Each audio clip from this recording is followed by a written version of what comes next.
United a fait un énorme pas vers la finale qui aura lieu à San Mamés, dans le stade de l'Athletic qui s'est lourdement incliné hier sur le score de 3-0. Alignés dans une formation offensive, les Red Devils se sont déchaînés. Alors que Manchester United menait déjà par un but d'écart, le tournant de la rencontre a eu lieu à la 35e minute.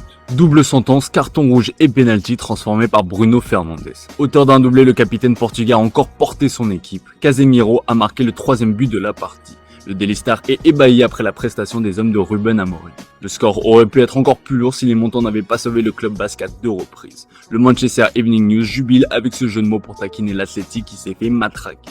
Pour Mundo Deportivo, le club était en panne totale.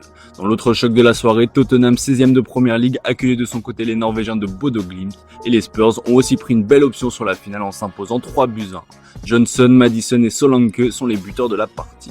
On se dirige vers une finale 100% anglaise. La Première Ligue fait des ravages en Europe comme le met en avant le Daily Mail puisqu'en Europa Conference League, Chelsea s'est baladé 4-1 contre Djurgårdens, club suédois. Les Blues filent eux aussi vers la finale. En France, focus sur la préparation de l'Olympique de Marseille avant le grand choc décisif ce dimanche face à Lille. Comme la semaine dernière, les troupes de Roberto De Zerbi sont en Italie pour préparer la rencontre. Une longue mise au vert qui a pour but de mobiliser le groupe qui ne vise qu'une seule chose, un billet pour la Ligue des Champions la saison prochaine. L'OM 2e affronte Lille 3e. Du côté de Monaco, également concurrent pour un billet européen la saison prochaine, c'est la crise. Comme l'explique l'équipe dans ses pages intérieures, le nul concédé sur la pelouse du Havre ne passe pas du côté de l'ASM. La direction a décidé de hausser le ton alors qu'une qualification en Ligue des Champions est désormais compromise. Dimitri Ribolovlev a rencontré la direction sportive et les cadres de l'effectif pour faire part de son mécontentement et rappeler les objectifs du club. Thiago Scuro, le directeur général, a aussi poussé un coup de gueule. Selon lui, les Monégasques n'offrent pas le même investissement en fonction des adversaires et seraient déjà concentrés sur leur avenir individuel. Golovin et Ben Seguir sont notamment visés. Monaco affronte l'AS Saint-Etienne demain. À Paris, l'inquiétude est de mise pour Ousmane Dembélé. Comme le relaye le Parisien, le numéro 10 est incertain pour la demi-finale retour contre Arsenal mercredi. Selon RMC Sport, le Français souffre d'une petite lésion aux ischio-jambiers. Il sera mis au repos dans les jours à venir en espérant une cicatrisation rapide d'ici mercredi. S'il ne parvient pas à se rétablir à temps, ce sera logiquement Bradley Barcola qui le remplacera, sauf que le Français traverse une période phase depuis 2 mois. L'équipe s'interroge en se demandant s'il faut s'inquiéter pour lui. Le quotidien français donne des raisons de son déclassement. L'arrivée de Kvaratskhelia a été vécue notamment de manière très douloureuse par l'intéressé, qui n'a pas compris pourquoi le Géorgien avait été recruté à son poste malgré son début de saison XXL.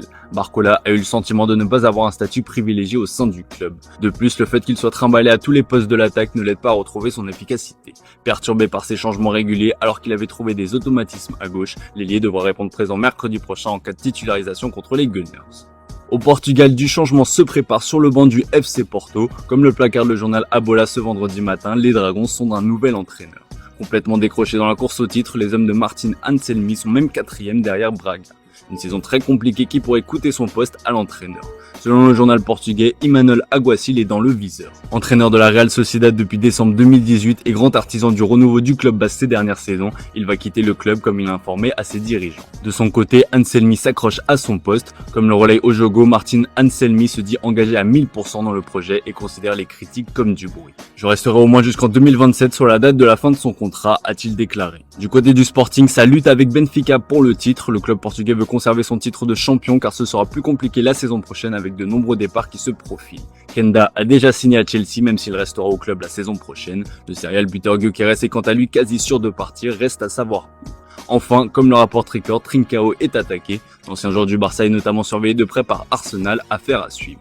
Direction l'Espagne, à Madrid où Carlo Ancelotti doit se creuser la tête pour la fin de saison. En plus de son avenir toujours aussi flou, le Mister doit composer avec une cascade de blessés pour maintenir les sports dans la course au titre. Puzzle, écrit le journal Marca. Face au Celta ce week-end, le Real sera décimé en défense. Seuls Asensio, Vasquez, Fran Garcia et Valero sont disponibles.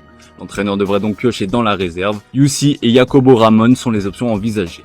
Heureusement, le duo Mbappé-Vinicius est de retour. Le Français qui a joué une mi-temps lors de la finale de Coupe du Roi face au Barça est remis de sa blessure. Les deux stars sont attendus au tournant dans ce sprint final pour essayer de titiller le Barça jusqu'au bout, avec en ligne de mire le classico décisif le 11 mai prochain. Ensuite, il faudra commencer à préparer la saison prochaine et des renforts sont attendus en défense notamment. Selon le journal AS, la révélation de Benfica, Alvaro Carreras a été érigé en priorité absolue.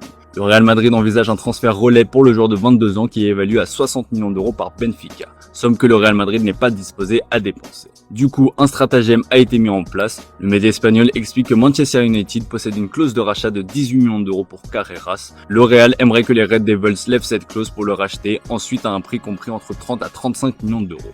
Un deal gagnant-gagnant, reste à savoir si Manchester United acceptera.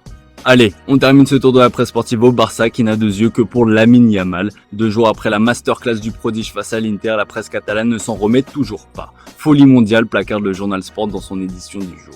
La performance magistrale du gamin de 17 ans a choqué le monde du foot et l'élève désormais au rang de favori pour le Ballon d'Or. Si le Barça a annoncé ne pas vouloir prendre position pour aucun de ses joueurs dans la course au plus prestigieux trophée individuel, pour le média espagnol, Lamine Yamal y va tout droit.